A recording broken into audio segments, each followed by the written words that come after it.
Chers amis, bonjour, c'est Fabrice avec vous pour la première lecture aujourd'hui. Nous sommes le mercredi 15 mars 2023 et nous fêtons également les Louises. Donc je vous propose aujourd'hui la lecture du livre du Deutéronome. Moïse disait au peuple: Maintenant, Israël, écoute les décrets et les ordonnances que je vous enseigne pour que vous les mettiez en pratique. Ainsi, vous vivrez, vous entrerez pour en prendre possession dans le pays que vous donne le Seigneur, le Dieu de vos pères. Voyez, je vous enseigne les décrets et les ordonnances que le Seigneur mon Dieu m'a donnés pour vous, afin que vous les mettiez en pratique dans le pays où vous allez entrer pour en prendre possession. Vous les garderez, vous les mettez en pratique. Ils seront votre sagesse et votre intelligence aux yeux de tous les peuples. Quand ceux-ci entendront parler de tous ces décrets, ils s'écrieront: Il n'y a pas un peuple sage et intelligent comme cette grande nation. Quelle est, en effet, la grande nation dont les dieux soient aussi proches que le Seigneur notre Dieu est proche de nous chaque fois que nous l'invoquons? Et quelle est la grande nation dont les secrets et les ordonnances soient aussi justes que toute cette loi que je vous donne aujourd'hui? Mais prends garde à toi. Garde à toi de jamais oublier ce que tes yeux ont vu. Ne laisse pas sortir de ton cœur un seul jour. Enseigne-le à tes fils et aux fils de tes fils. Parole du Seigneur.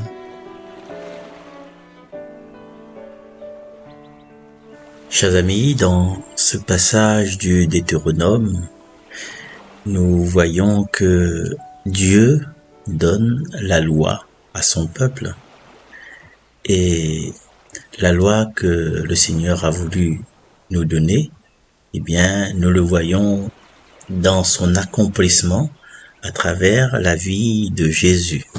Mais il y a quelque chose qui pourrait nous attirer, nous interpeller, nous faire poser des questions, parce que Moïse demande, avant de demander, il dit: Car quelle grande nation a des dieux si proches d'elle, comme l'Éternel notre Dieu est proche de nous chaque fois que nous l'invoquons, proche de nous. La loi que le Seigneur transmet à son peuple, c'est dans une attitude de proximité. Le Seigneur est proche de nous à chaque fois que nous l'invoquons. Quelquefois, il y a, comme vous le savez en ce moment avec le gouvernement français, il y a des lois, des réformes qui se font, des réformes, n'ayons pas peur des mots, c'est dans l'actualité, des réformes sur la retraite. Mais est-ce que le président de la République, il a conscience? Est-ce qu'il est proche de la retraite? Est-ce que sa retraite correspond à la retraite du peuple, des ouvriers, des travailleurs, des agriculteurs, des fonctionnaires, des employés? Est-ce que lui, il n'a pas un statut spécial?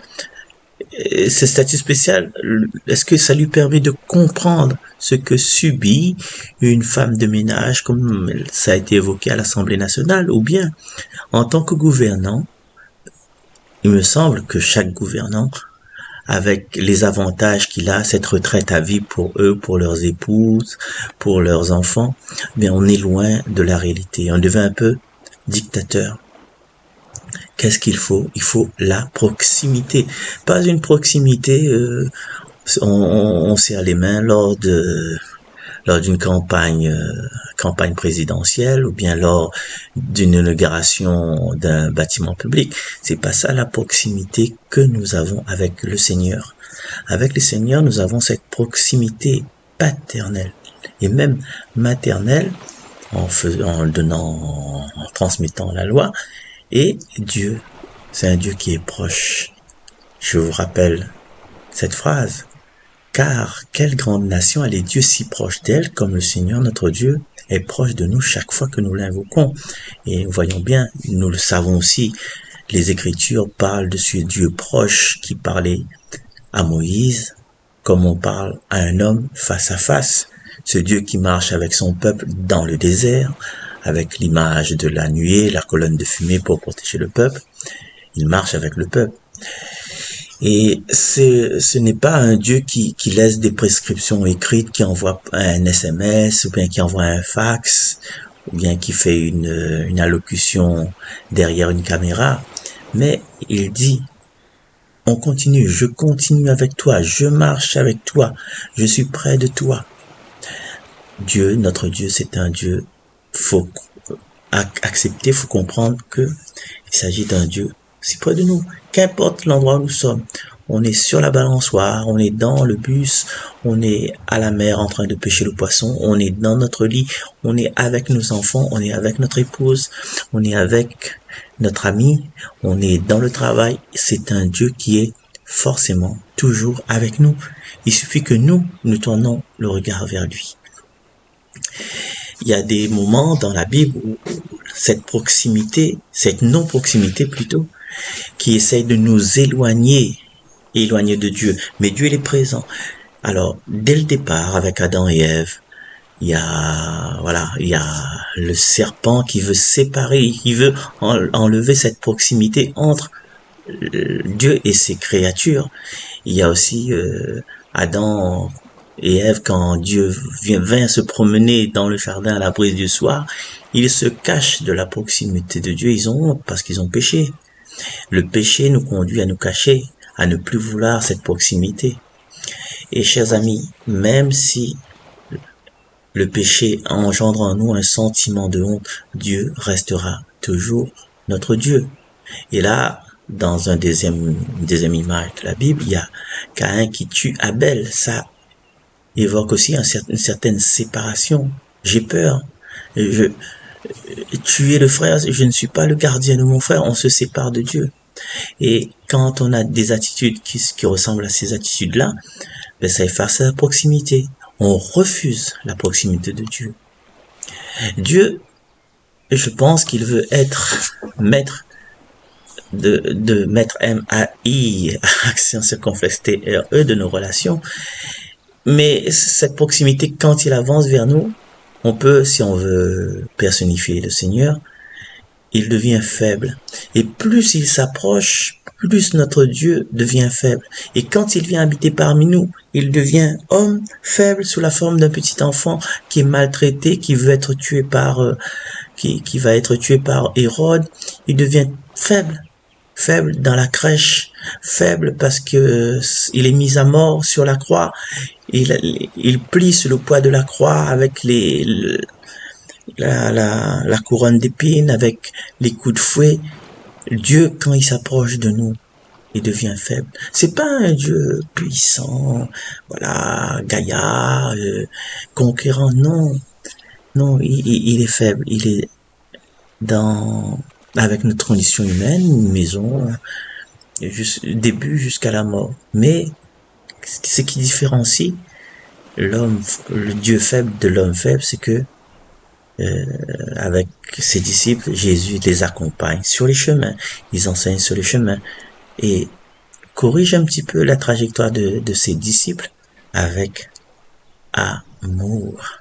Avec amour, il accompagne même au dehors de sa vie de vivant, mais dans sa vie de ressuscité. Rappelez-vous, sur le chemin d'Emmaüs, les disciples étaient angoissés, ils se sentaient vaincus et lui, il s'approche d'eux lentement pour le faire comprendre le message de vie de la résurrection. Notre Dieu, vraiment, chers amis, est un Dieu proche et il nous demande par son attitude que nous et les autres, nous soyons proches, qu'on ne s'éloigne pas, qu'on ne s'oublie pas, qu'on reste dans la communication et on accepte ce que l'autre nous dit en l'écoutant, en l'entendant, en écoutant plus qu'en l'entendant. Et nous avons cette possibilité aussi de faire ce rapprochement avec les personnes qui nous entourent, à travers le langage, puisque le langage parlé, le langage écrit, plutôt parlé, parce que quand on parle, on sent tout face cette magie, et le langage écrit est plutôt froide, plus froide en tout cas que le langage parlé, et meilleur encore, le langage face à face, où là on perçoit l'attitude de la personne, et vous savez, l'attitude de la personne, c'est 80% de ce qu'il a envie de dire. Quelquefois, la personne devant nous ne parle pas, mais la façon dont ses yeux brillent, la façon dont il nous sourit, eh bien, on a déjà 80% des informations. Notre Dieu est un Dieu proche, et nous sommes proches aussi de lui. L'héritage que nous avons connu, nous, chrétiens, c'est que Jésus s'est fait homme parmi les hommes. Alors, chers amis, aujourd'hui et jusqu'à la fin de nos jours, je vous demande, on va demander au Seigneur cette grâce pour chacun de nous d'être proche de l'autre, même si on vit à 2000 kilomètres l'un de l'autre, à 10 000 kilomètres l'un de l'autre, mais être proche. Peut-être nous n'avons pas assez le temps de pouvoir appeler. Maintenant, c'est très facile. WhatsApp, Facebook, je sais pas encore les autres, Insta, et puis l'autre c'est TikTok. Voilà, on a cette possibilité de communiquer, de faire des vidéos, de parler en vidéo, et ça c'était impossible il y a quelques années de ça. Et aussi être proche aussi pour pouvoir vouloir le bien de l'autre. Le bien de l'autre qui est parti en campagne pour le travail ou bien pour les affaires militaires. Être en contact d'amour avec l'autre. Être en contact d'amour avec l'autre signifie aussi que quand on rencontre quelqu'un de proche de nous, elle va sûrement nous demander: comment va ton fils? Ah, mon fils, il va bien. C'est vrai qu'il est en campagne à, je sais pas, Burkina Faso, mais je lui porte mon amour, c'est quelqu'un de bien, même si quand il n'est pas sorti de la maison, c'était un grand chambardement, il a claqué la porte, mais c'est quelqu'un de bien. Alors, chers amis, dans le pardon, dans l'humilité, dans nous, cette incertitude de nos lendemains, demandons au Seigneur aujourd'hui de nous rapprocher l'un de l'autre, parce que c'est en nous rapprochant l'un de l'autre qu'on pourra nous rapprocher de lui, puisque nous sommes frères et qu'il est notre Père. Je vous donne rendez-vous la prochaine fois. Proclamez le psaume 147. Glorifie le Seigneur Jérusalem, célèbre ton Dieu, ô Sion. Glorifie le Seigneur Jérusalem, célèbre ton Dieu, ô Sion. Il a consolidé les barres de tes portes. Dans tes murs, il a béni tes enfants. Il envoie sa parole sur la terre, rapide, son verbe le parcourt. Il étale une toison de neige, il sème une poussière de givre. Il révèle sa parole à Jacob, ses volontés et ses lois à Israël. Pas un peuple qui l'ait ainsi traité, nul autre n'a connu ses volontés. Bonne journée à toutes, on se retrouve à bientôt.